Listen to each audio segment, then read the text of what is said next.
ऐसे लोगों के खिलाफ ऐसी कोई कार्रवाई या कोई लगातार सोशल मीडिया पर एक यहाँ जितने लोग हैं उन्हें सलाम अलैकुम, अगर जो मुझे नहीं जानता उन सबको मैं दोनों में पहले अपनी बात कर दूं, उसके बाद फिर आपको जो सवाल करने हैं वो करिए आप। ये शहर मुफ्ती हैं अहले सुन्नत के, लेकिन मैं आप सबके सामने ये बताना चाहता हूँ कि ये शहर मुफ्ती खाली अहले सुन्नत के नहीं है, ये शियाओं के भी। अगर किसी आपको कोई गलतफहमी है अपने बारे में तो वो दूर करें। पिछले 20 साल से मुफ्ती साहब की सरपरस्ती में अलीगढ़ शहर के तमाम मुहर्रम के जुलूस इनकी सरपरस्ती में इन्हीं के मशवरे से चलते हैं। ये हमारे बुजुर्ग भी हैं, हमारे बड़े भी हैं, हमारे मुफ्ती भी हैं, हमारे कायद भी हैं। अगर किसी साहब को कोई गलतफहमी हो तो वो दूर करें। अलीगढ़ ऐसा जिला है पूरे हिंदुस्तान के अंदर जहाँ पे शिया और सुन्नी एक साथ मिलके एक ही मुफ्ती को मानते हैं, वो है खालिद अली साहब। मुफ्ती का जो औहदा है वो एक इतनी बड़ी चीज है हमारे लिए, जिसका एक तमाशा बना के रख दिया है इन्होंने। ये सड़क पर 5 लोग खड़े हो जाए और एक बालक का हिस्सा है और वो कहे कि मैं मुफ्ती हूँ, इसे कैसे मान लेंगे? कैसे मान लेंगे इस बात को?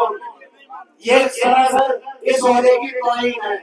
और मैं उनसे अपील करना चाहता हूँ जिन्होंने ये मजाक किया है कि इसे फौरन वापस ले जाए, बिल्कुल, और माफी मांग लें मुफ्ती साहब से। अब आपको कुछ पूछना हो तो बताइए। तो जिस तरीके से सोशल मीडिया पर एक अफवाह का माहौल बना जिससे शहर की आवाम में कमेटी या जो लोग आज वो आ गए कल दूसरे आ जाएंगे, तो उस पर कैसे रोक लगाएंगे आप? आपको मैं एक चीज बताना चाहता हूँ कि मुफ्ती का चयन जो है हिंदी के अंदर वो ऐसे तो होता नहीं है कि सड़क पे 4 आदमी खड़े हो गए रोड साइड चलते हुए और उन्होंने कह दिया कि ये हमारे मुफ्ती है, ऐसा कुछ नहीं। अभी आप ये लाइन पूरी देख रहे हैं, यहाँ पे कौन सा ऐसा आदमी है जो आपको मुफ्ती के लिए डिजर्व नहीं करता? ये बैठे इमाम साहब को बैठे तो कारी साहब, आप मुझे बताइए कि सारे काबिल लोगों के होते हुए एक आदमी कहीं से एक लड़का निकल के आए और वो ये अनाउंस कर दे कि मैं मुफ्ती हो गया, और 4 आदमी जो कह रहे उसे वो मुफ्ती हो गया, ये मजाक कर रहे हैं।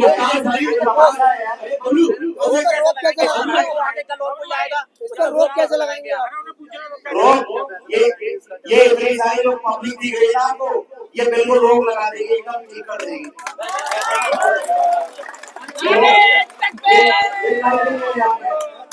भाई सवाल है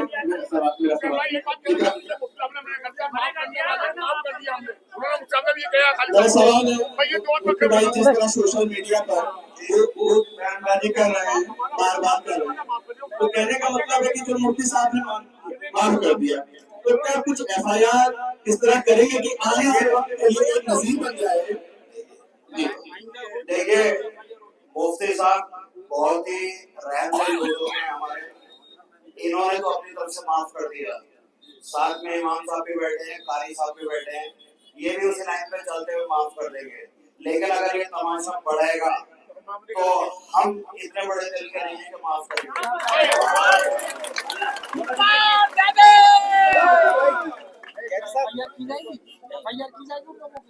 जो कुछ भी किया जाएगा कानून के दायरे में रहेंगे, सब किया जाएगा,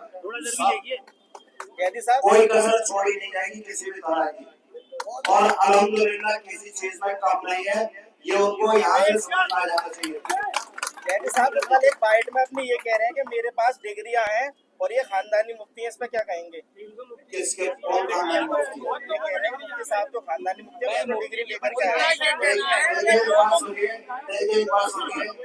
उनसे ज्यादा तजर्बेकार, उनसे ज्यादा डिग्री होल्डर, उनसे ज्यादा आलिम और फाजिल यहीं पे सब बैठे हुए हैं, यही बैठे हैं, अल्हम्दुलिल्लाह यही बैठे हुए हैं, उनकी जरूरत नहीं है बिल्कुल भी। और मेरी उनसे दोबारा फिर अपील है कि वो कतई अपनी कुंडली को ये नौबत ना लाए कि वो पब्लिक में उभर के बाहर आए। अगर उन्होंने ज्यादा मजबूर किया तो फिर हर चीज बाहर आएगी निकल के, फिर पता लगेगा कि उनकी डिग्री कितनी है, उनका खानदानी बैकग्राउंड क्या है, हर चीज पता लगेगी। उनके द्वारा सोशल मीडिया पर लगातार शहर की आवाम को बरगलाया गया, तो लगातार उनके द्वारा कहा गया कि हम मुफ्ती हैं, उसको लेकर अगर उन्होंने दोबारा से इस तरीके से कोई करा तो किस तरीके की कार्रवाई लोग आवाम करेंगे? देखिए ऐसा है, उसके लिए बहुत सारी पूरे बहुत सारे सामने जाओ कोतवाली है, आरटी सेवा की तल पर मौजूद है वो सब। और बाकी ये सब चीजें बाद में है। पहले तो जितनी पब्लिक है निकल की जो मुफ्ती साहब से प्यार करती है, जो मोहब्बत मानती है, अगर इसने एक एक करके अपना सबूत देना शुरू कर दिया मोहब्बत का, तो उनके लिए भारी पड़ जाएगा। और कुछ